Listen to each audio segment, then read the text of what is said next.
Once again, we will look at Shock Trooper's Second Squad. This 514 megabit overhead run and gun shooter was developed by Saurus and released in 1998. I did a review video on this title 5 years ago, but due to audio issues from my inexperience at the time, I decided that this review deserves a do-over.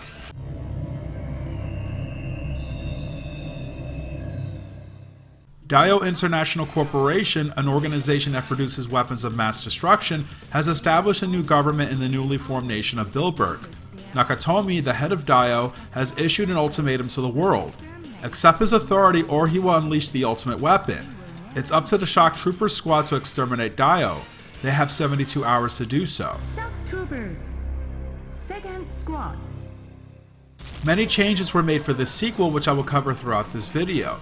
Fans of this series, myself included, have had mixed opinions on whether these changes were for the better or worse. When you begin a new game, you have a choice between 4 characters, down from 8 in the previous game.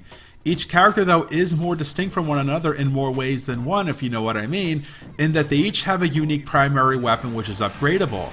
In addition, they each have different secondary melee weapons as shown on screen. Stats are displayed for speed, strength, defense, and evasion, which makes it easier for you to decide on which character to use. It's always fun to experiment with each character since they have some advantages over one another. The team mode from Shock Troopers was removed for this sequel. Shock Troopers Second Squad is set in more urban environments than its predecessor, with several missions taking place in the streets of Bilberg, along with areas like a naval base, the desert, an airfield, and onboard a moving freight train. The final mission takes place in Dio's headquarters, where you must make it to the top floor and prevent the ultimate weapon from being unleashed before time runs out. The initial choice of paths to take is not present when you begin the game. When you complete the first mission, you have a choice between 2 paths for the second mission. Each path features a different stage for the third mission as well, before joining again for the 4th and 5th missions. Altogether, there are 7 unique stages in this game. The controls for Shock Troopers Second Squad are like its predecessor. There's a button to fire your main weapon, which can be held down to lock in your firing position so that you can strafe. The fire button is also used to perform melee attacks against enemies when you are in close range to them. Just like in Shock Troopers, the benefit of defeating enemies with melee attacks is that they frequently drop items such as special weapons, secondary weapon refills, power stocks, which increases your main weapon's firepower 1 level each time you collect 3 of them, up to a maximum of 3 levels, health restoration, and other items I will talk about later in this video. There's another button for your character's secondary weapon. You have a limited supply of these, which can be replenished when you lose a life or pick up a weapons icon. Instead of an evasive roll, you jump to avoid enemy attacks and bullets. You can change directions while jumping and you won't take damage from attacks. I will tell you that jumping will be your best asset. The buttons for your secondary weapon and evasion were swapped for this sequel, so it may take time getting used to this if you play Shock Troopers a lot.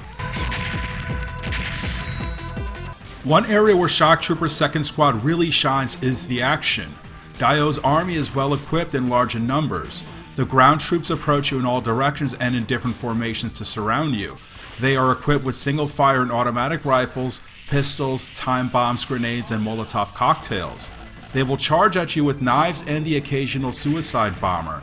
They also are on artillery-mounted tactical vehicles and flying hovercrafts. Some troops are heavily armored with large metal shields protecting them from regular weapon attacks. They can dodge your weapons by rolling, high crawling, and flipping. The ground troops are just the beginning. You must deal with the tanks, mechs, and armored vehicles, often several at a time, that unleash flames, missiles, poison gas, laser beams, machine guns, and charged blasts. There are natural and man-made hazards you must avoid, like cacti and landmines. Beware from above as F-16s fly by and drop air-to-ground bombs. We haven't even gone over the bosses. They are huge and vary greatly, with an armored tractor trailer, a large hovercraft, a stealth bomber, and even a building. Before each battle, you are shown the primary and secondary targets, and there are plenty of them. Each boss has a multitude of attacks which can get hectic, but with practice you can pick up on their patterns and know where to position yourself to best avoid and react to their attacks. In my experience, I prefer to stand in a corner, especially if a boss uses laser beam blasts. With all the fire unleashed by Dio, slowdown occurs very often. Yes, this is annoying, but use it to your advantage since it's much easier to dodge a vast amount of bullets. To make sure you have enough firepower to combat Dio, there are 4 special weapons available by picking up an icon as indicated by a picture with a letter in the middle. This temporarily replaces your main weapon. There's the flamethrower, boomerang shot, missiles, and the round charger. Instead of an ammo count, there is a meter that indicates how much weapon energy is remaining. The meter is replenished by picking up an energy icon or another special weapon icon.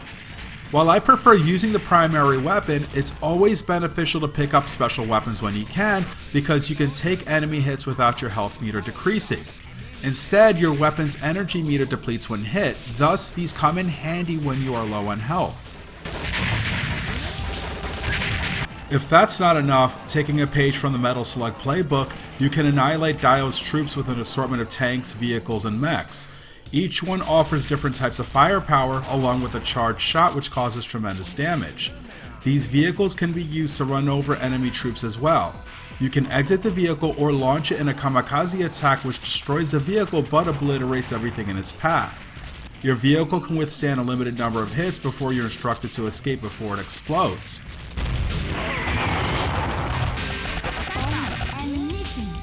This sequel puts an emphasis on scoring. There are many ways to earn large bonuses. Underneath your character's health bar there are letters that spell out a word. This is a keyword unique to each player. If you collect all the letters which are dropped by the enemies, you receive a 19,990 point bonus. If you pick up a letter that is not part of the keyword, you must start over. You can also pick up bonus insignia which changes between a medal, a coin, and gold bars for up to 19,990 points. Occasionally someone in distress runs across the screen. If you rescue them, one of 2 things happens. The person reveals themselves to be an attractive woman for which you receive, you guessed it, 19,990 points, but only if she safely runs off screen. Otherwise, your score is penalized by that amount if she gets killed. The person might also reveal themselves to be an android. The android will tell you to go to hell before exploding. You receive bonus multipliers for defeating several enemies with a single blow. You receive bonuses for completing each stage. When you continue, your score resets, and when you complete the game, your rank is based on specific stats accumulated throughout your journey. Shock Trooper Second Squad is a sequel in name only as its plot is unrelated to the first game. My opinions will be based on how it compares to Shock Troopers and on its own merit. Graphics wise, I like the pre-rendered look. The stages and sprites are highly detailed and they stand out amongst the Neo Geo's library. This game has excellent animations, especially from Dio's ground troops. They exhibit many movements such as flipping and rolling into action or running away in fear. It gives it a comical look like Metal Slug even though this is a bloody, violent game. Speaking of violent, there is a disturbing scene where a Dio officer executes several innocent civilians, thus this is not a kid-friendly game. I dig the soundtrack which has hard, fast-paced beats during the stages with the tempo raised a few notches for the boss battles. I enjoy the sound of artillery clashing with metal, though it sometimes drowns out the music if there's a lot going on. The grunts of the enemy troops when attacked is quite odd to say the least. The action in this game is superior to its predecessor. There are more on-screen enemies and vehicles you must deal with, thus you must avoid more bullets and projectiles both in number and type. I highly praise the boss battles for their intensity. For the final boss, you must defeat it within a time limit to avoid getting a bad ending. To counter, the added arsenal of weapons and vehicles balances out the scale so you won't feel underpowered. Nonetheless, this game is more difficult than Shock Troopers if you don't master the art of jumping.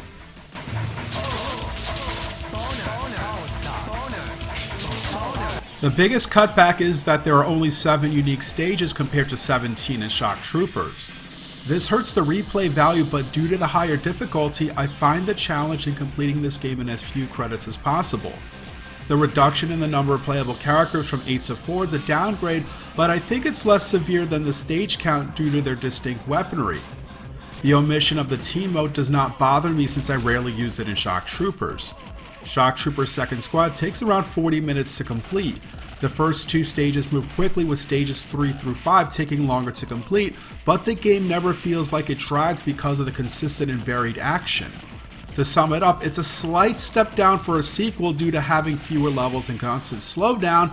On its own merit, it's an action-intense shooter that I highly recommend for your MVS library.